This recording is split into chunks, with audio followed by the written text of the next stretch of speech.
Feeling like a captain, with no hull beneath my deck.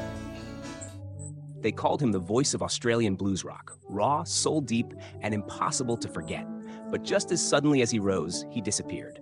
No farewell, no final show, no explanation. For years, fans wondered, why did Broderick Smith, the legendary frontman of Carson and The Dingoes, vanish from the spotlight he once lit with fire?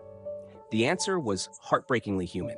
Behind the graveled voice that electrified a generation was a father who lost his son, and with him, lost the will to sing. Before his death, Broderick confessed to close friends that he never truly recovered from the tragedy. His son, Ambrose Kenny-Smith, had inherited not just his talent, but his spirit, becoming one of the brightest stars of a new era of psychedelic rock. But when fate took Ambrose far too soon, it didn't just shatter a family, it silenced a legend.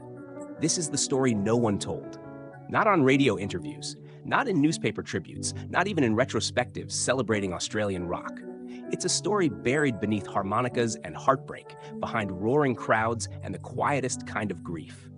In this video, we pull back the curtain on Broderick Smith's rise to stardom, his quiet collapse, and the unspoken pain that ended a career. This isn't just about music, it's about loss, legacy, and the unrelenting silence that follows a scream. In the early 1970s, as Australia struggled to define its own sound against the wave of imported British and American rock, a gravelly voice from St. Albans, Victoria, began to cut through the noise. That voice belonged to Broderick Smith, not just a singer, but a storyteller, harmonica virtuoso, and accidental icon. He wasn't flashy, he didn't crave fame, but when he stepped on stage, something happened. The music didn't just play, it bled. Smith first caught the nation's attention as the frontman of Carson, a blues rock powerhouse that carved its name into the wild, electric pulse of Melbourne's pub scene. Their music was raw and unapologetic, heavy on slide guitar and soul. In 1971, they exploded onto the scene, delivering performances that felt more like rituals than gigs. By the time their debut album Blown was released in 1972, Carson wasn't just a band, they were a movement. And at the center of it all was Broderick. Eyes shut tight, harmonica clenched in fists, pouring his insides into every note. But Broderick Smith wasn't content to be a one-act story. After Carson disbanded, he co-founded The Dingoes, merging country rock with an unmistakable Australian edge. The Dingoes were hailed as the sound of the outback, gritty, restless, and endlessly moving forward. They were poised to conquer America. They almost did. Between both bands, Smith built a legacy few could touch. Multiple studio albums, critically praised solo work, collaborations with the best musicians in the country, and a presence that was equal parts ghost and legend. Yet for all his success, Smith never played the fame game. While peers courted TV shows and press coverage, he preferred quiet rehearsals, smoky stages, and the occasional escape to the bush. Fame, to Broderick, was a side effect, not a goal. But even legends carry shadows. Beneath the music, Broderick's life was deeply entwined with his family. He was more than just an icon. He was a father. And his son, Ambrose Kenny-Smith, wasn't just a reflection of his talent, he was a continuation of it. Ambrose would go on to become a central force in the band King Gizzard and the Lizard Wizard, pushing the boundaries of genre and reinventing psychedelic rock for a new generation. What most people don't know, and what few are willing to talk about, is how Ambrose's sudden death devastated Broderick. Behind closed doors, this loss changed everything. Friends noticed he stopped taking calls, he turned down tours, he refused interviews. One day, he simply stopped playing, and the world barely noticed. This story isn't about a rock star. It's about a father who once gave everything to music, and then lost the only reason he had to keep going.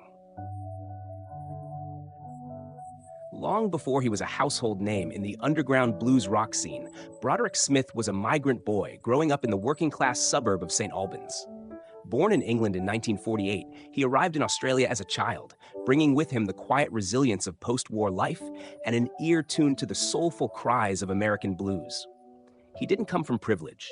He came from sweat, steel, and silence. But somewhere in the monotony of factory work and the dust of suburban streets, he found a voice. And a harmonica.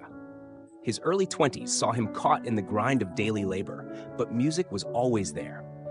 It started in small venues, jam sessions, then open mics, where people would stop mid-drink to ask, "Who the hell is that guy?" That gravel voice, soaked in pain and power, couldn't be ignored. By 1971, he joined Carson County Band, later known simply as Carson, a group that would change his life. Carson wasn't polished. They were a wild, blues-drenched outfit that brought the Mississippi Delta to Melbourne with slide guitars and screaming amps. Broderick became their heart. He didn't just sing songs, he embodied them. Tracks like Boogie and Traveling South lit up the airwaves and underground clubs alike. Their live shows were chaotic rituals, drenched in sweat, feedback, and unfiltered emotion. The crowd didn't just listen. They surrendered. In 1972, Carson performed at Sunbury Pop Festival, the Australian answer to Woodstock. It was there that Broderick's voice truly arrived, not just in decibels, but in cultural weight.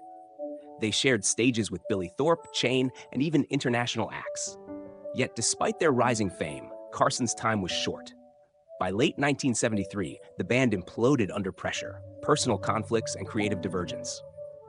For Broderick, it was less an end, more a doorway. That doorway led to the Dingoes, the band that would carry him into rock folklore. Where Carson was raw blues, the Dingoes were refined rebellion. Their self-titled debut in 1974 fused rock, country, and rhythm in a uniquely Australian voice. Songs like Way Out West became national anthems, soundtracks to truck drivers, rebels, and dreamers across the sunburnt country. The band had the music, the momentum, and soon, the attention of American industry giants. In 1976, they moved to the US under the management of Peter Rudge, the same man behind the Rolling Stones and Lynyrd Skynyrd. It was supposed to be their moment, but the stars didn't align. Creative differences, industry pressures, and homesickness tore them apart. Broderick returned to Australia disillusioned, but not defeated. The next decade saw him pivot towards solo projects and acting. He performed in theater works, recorded poetry albums, and collaborated with emerging artists. Yet he remained elusive. He was present, but never hungry for fame.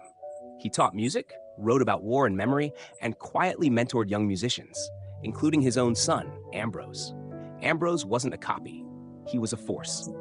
In his early 20s, he joined King Gizzard and the Lizard Wizard, a band that would redefine experimental rock in the 2010s. Ambrose brought chaos, creativity, and his father's fire to every performance. Father and son recorded together on several tracks. Their connection was more than blood. It was sonic. Then, without warning, everything stopped. In a moment that shattered the silence, Ambrose passed away. The details were never made public. No interviews were given. But for Broderick, it was the final note. Friends say he disappeared into himself. He stopped performing, stopped recording, stopped speaking about music. For a man who had lived his entire life through sound, the silence was deafening, and the world, as it always does, moved on. But somewhere in that silence, the story of Broderick Smith changed forever. For most of his life, Broderick Smith had been a vessel, a carrier of songs, pain, stories, and sound. But after Ambrose's death, the vessel cracked. The man who once howled blues under stage lights now avoided even the faintest echo of a guitar string. It wasn't just grief, it was obliteration. There were no official statements, no news articles explaining the loss. Even fans of King Gizzard and the Lizard Wizard, a cult-like global following, noticed something was wrong, but couldn't quite place it. Broderick, never one to court media attention, did not hold a press conference or post tributes. Instead, he withdrew completely, canceling appearances, shelving studio work, and turning down every offer, no matter how significant. Close friends say he became a ghost in his own house. He stopped picking up calls. His harmonicas gathered dust. The Broderick, who once sang for thousands in Sunbury and Los Angeles, now sat in near-total solitude, surrounded only by memories and regrets. One friend recounted that during a rare visit, Broderick played a single note on his harmonica, then gently placed it down and said, "It doesn't sound right anymore." That moment was haunting. Not because of the silence, but because of what it meant. The sound had died with his son. Ambrose had been more than a son. He was the living echo of Broderick's legacy. He embodied the rebellion, the freedom, and the melodic chaos that defined Smith's youth. And now, that echo had gone quiet. Not with a bang, but with the soft, unbearable whisper of grief. The media, as always, failed to catch the full story. Obituaries listed Broderick Smith's accolades, Carson, The Dingoes, solo albums, acting stints, but rarely mentioned the emotional crumbling that followed his son's death. They wrote about a career, not a man. In private, some said Broderick blamed himself for bringing his son into the music world, for exposing him to the pressure, the intensity, the expectations. Others said he found solace in small rituals, gardening, reading, revisiting old lyric notebooks he would never complete. There were rumors that he tried to write a final album as a requiem, but couldn't get past the first verse. What little we know comes from fragments, a conversation here, a social post there, a lyric scribbled and never recorded. And perhaps that's fitting. Because Broderick Smith's final chapter was never meant for the spotlight. It was meant for silence. When he passed away in 2023, tributes poured in. Music Australia called him one of the finest voices this country has ever produced. Fellow musicians posted old photos, remembered beer-stained gigs and long car rides between festivals. But the man himself was already gone long before that final breath.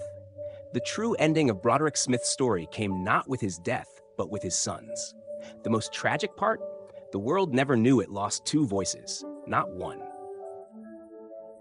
Broderick Smith was not just another name in the annals of Australian music history. He was a pillar, one carved from gravel, soul, and unwavering authenticity. And yet his legacy remains strangely quiet, as if the nation never fully knew what it had until it was gone. At Aussie Uncovered, we believe that Broderick Smith represents a rare kind of artist, one who never needed spectacle to be unforgettable. His voice, both literally and metaphorically, came from a place few dared to dig into. It was scarred, imperfect, and stunningly human. And it carried the weight of stories that the polished pop charts never had the courage to tell. His work with Carson and The Dingoes didn't just shape the sound of a generation, it gave identity to a country still searching for its musical soul. Smith's blend of blues, bush poetry, and rock and roll was uniquely Australian, yet universally resonant. In another world, perhaps he would have been as globally celebrated as Morrison or Dylan. But Broderick never chased that. He didn't bend his voice for radio. He made the world bend to his voice. Still, even legends are vulnerable. What makes Broderick's story so haunting and so essential is not just his triumphs, but his silence. The tragedy of losing Ambrose was not just a personal loss, it was a cultural one. We didn't just lose a son, a father, a family. We lost an entire musical lineage, cut short in a cruel instant. The industry rarely talks about how grief dismantles greatness, how one quiet phone call can end decades of song. And that's why this story matters. It is a reminder that behind every chord is a heartbeat, and sometimes that heartbeat fades for reasons no stage can illuminate. We believe Broderick's disappearance from the public eye wasn't a retreat. It was a surrender, not to weakness, but to love.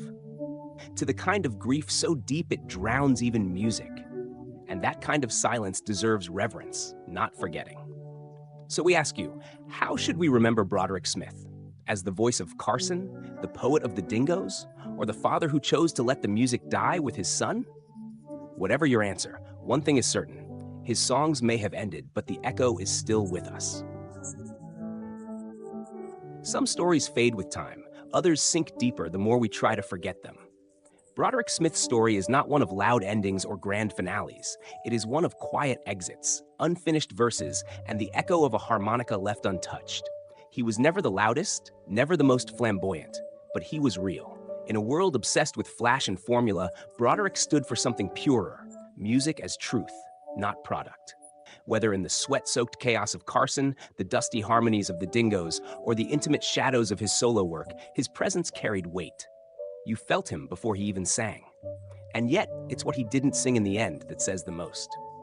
When Ambrose passed, the world expected Broderick to grieve like an artist, through lyrics, through sound. But he grieved like a father. And for that, he gave up everything. His legacy, his stage, his voice. It's hard not to wonder what melodies were lost in that silence. What songs would have come if grief hadn't stolen the pen from his hand? But perhaps some things are too sacred for chords. Perhaps the greatest love is one that doesn't demand applause. Today, his records still spin. His harmonica still howls on old vinyl, and his name still lingers in liner notes and late-night radio sets. But for those who look deeper, Beyond the music, there is something else, a secret, a story that was never told until now. Because Broderick Smith didn't just leave behind music, he left behind a choice: to walk away when the world expected more, to value love over legacy, silence over survival. And that is a story worth remembering. Some stories are never told, but now you know. Aussie Uncovered.